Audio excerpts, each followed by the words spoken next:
Education Day.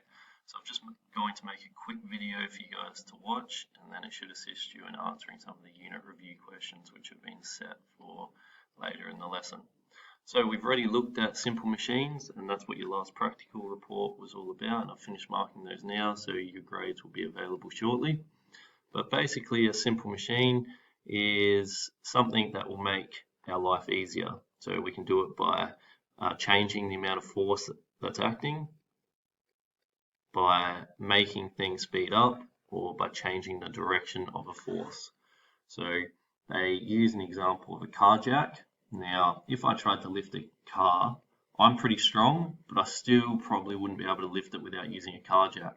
So what the car jack does is it essentially uses a screw to jack the mechanism up, which can hold the car up, and it's actually known as a force multiplier, because without the machine I wouldn't have been able to apply as much force to that car, but using the machine I've been able to multiply the amount of force that I'm applying to the car.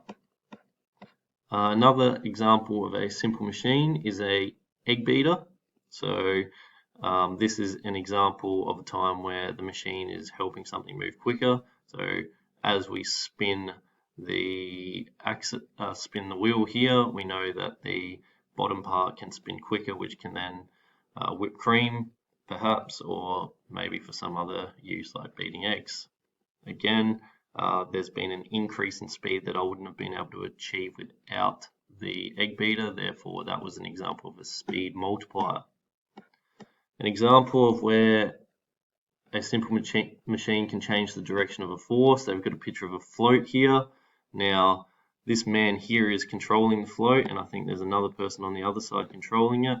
Now, it would be not too useful if we had to move every single part of the float, if I had to move the knee and the leg, etc. But we can use the set of cables to pull the different parts, which will move different limbs of the body or move the head, etc. So that's an example where a simple machine can change the direction of a force.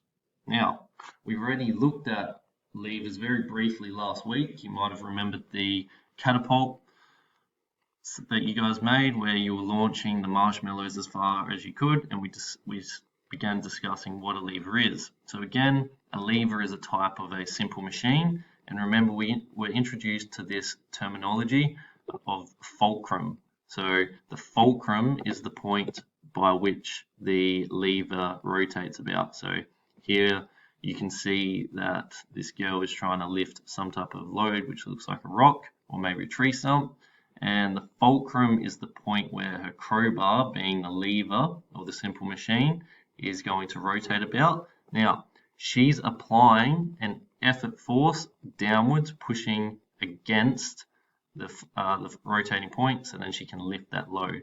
This is an example of a first-class lever, but we'll look at that. We'll go into a little more detail about that in a second. So you can see that the crowbar increases the force that you can supply, therefore it's a force multiplier. Again, if you use a spoon to open up a Milo can, we are applying some force to pull the lid up, and it's again acting as a force multiplier, and you can see the point that it's rotating around is the fulcrum. And again, we've got a hammer, and the other side of the hammer, not the side that we use to hit the nail in, but the other pointed edges we can use to remove a nail. Again, this is acting like a lever. So it's reducing the amount of effort we need to pull the nail out because it's acting as a force multiplier for us. Now, just like with our ramps and our ramps applying a mechanical advantage, levers and other simple machines provide some type of mechanical advantage. Now, you can see that this initial formula they have shown here is slightly different to what we saw. So we saw that a mechanical advantage in relation to the ramps was effort force over the weight. So now you can see that we have load over effort, and we'll do a example shortly where we're applying this formula, but basically this is explaining again what mechanical advantage is, which we should be aware of.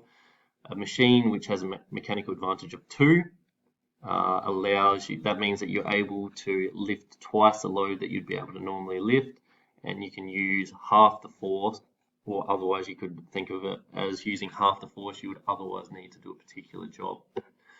So in the case of a lever, another formula we can use to calculate mechanical advantage is the one displayed here. Now, again, we have to understand what the fulcrum is. So in this picture here, you can see we've got kind of like a seesaw type thing, and there's a fulcrum in a certain position. Now, the mechanical advantage can be determined by dividing. So we've got the distance from the effort to the fulcrum. So in this picture here, this distance here over the distance from the load to the fulcrum. So basically we've got some load that we want to lift. The fulcrum is being placed here, so perhaps we're considering that tree stump example shown earlier.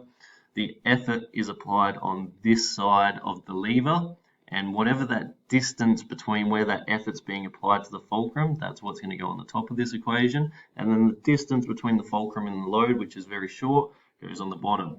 Once we divide those two, we're able to determine the mechanical advantage that that lever was able to provide. Now you can see that in this situation, we are able to achieve a higher mechanical advantage because of the positioning of the lever, whereas here we've got a lower mechanical advantage. This is maybe something that could give you some real life relevance. Maybe you've tried to open some type of thing. When you've had more leverage, so a longer lever, and the effort is being applied further away from the fulcrum, you're able to open up a tin a lot easier if the amount of distance between where you're applying the effort force and the fulcrum is closer together. So let's have a look at a quick example. Jess applies an effort of 150 newtons to lift a rock of weight 600 newtons using a piece of wood as a lever. Calculate the mechanical advantage of the lever. So remember, mechanical advantage is we can determine the mechanical advantage by going load over effort, and in this case the load was 600 newtons, and the big rock, which was the load, was it weighed 600 newtons. That's how much force it was applying downwards. And basically Jess applied 150 newtons of effort to try and lift it up. So we're determining how much mechanical advantage she might have had using whatever lever she might have been using, perhaps a crowbar, to try and get it up. So you can see she went, we go load divided by effort, 600 divided by 150, which we get 4. So that means she's got 4 times the strength that she would normally have. Remember, mechanical advantage is unitless because it's a ratio. So you would not write newtons or kilograms or anything after the 4, you would just write 4. That's they finish off the question by explaining that she has 4 times the amount of force that she would have been able to have without the lever, or you could consider it as only 1/4 of the amount of effort that she would otherwise need to apply to lift that rock. Alright, example 2. Con uses another stick to shift the second rock. The distance from his hand to the stick is 120 centimeters, and the distance from the fulcrum to the rock is 40 centimeters. Now, if you can't visualize what that's saying, consider a picture like this. So his rock is the load, which might have been 40 centimeters from the fulcrum, and he is applying an effort where his hand is at 120 centimeters from the fulcrum. So the mechanical advantage that he can achieve, we go the distance of the effort, which is 120, over 40, which is 3. So that means that lever system he's using has given him 3 times the amount of force or he can apply. He can move that that rock using 3 times less force than what he would have been able to do just using his hands without having some type of leverage. Now, we can define levers slightly further. So basically, we already know that they're force multipliers, and they can also, a lever can also act as a speed multiplier. Now, a first class lever, so a crowbar, or the teaspoon that we're just considering, is an example of a first class lever. Now, a first class lever is any type of lever where the fulcrum is positioned between the effort and the load. So you can see here, our fulcrum is in between the effort and the load. Therefore, when we're thinking of the crowbar, etc., remember, that's the situation that we had. Therefore, that's an example of a first class lever. Again, here with these scissors, another example of a first class lever because the fulcrum is in between the effort being applied and the load. And tomorrow, during tomorrow's lesson, we're going to be having a look at a practical activity which is investigating first class levers. So if you could, what I'd like you to do in your Oxford textbook, just familiarise yourself with chapter experiment 8.9. It's at the back of the textbook, using a first class lever to lift weights. So tomorrow you can just come straight into the class and you can see what we're going to be doing. So basically we're going to be creating a first class lever, and we're going to have a look at how changing the distance between effort and load, how those are related. So can you please have a look at that when you might even want to pause the video now and you can just read it off this screen to familiarise yourself with the practical. Now, a second class lever is, so if the load is positioned between the fulcrum and the effort, it's an example of a second class lever.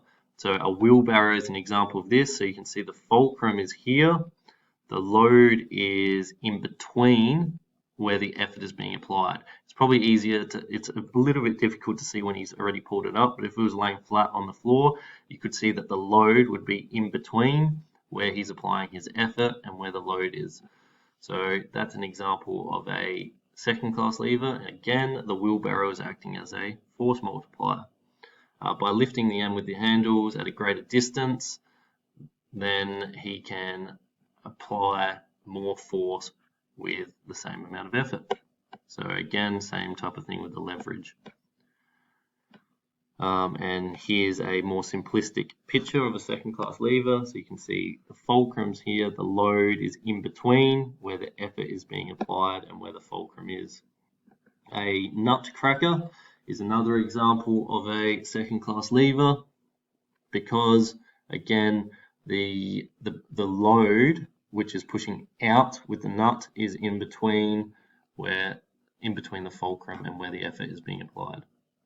And finally, the last type of lever that we'll be considering is a third class lever, and this is when the effort is positioned between the fulcrum and the load. So here you can see we've got a cricketer, and as he's hitting the cricket ball, the effort is being applied in between the fulcrum and the load.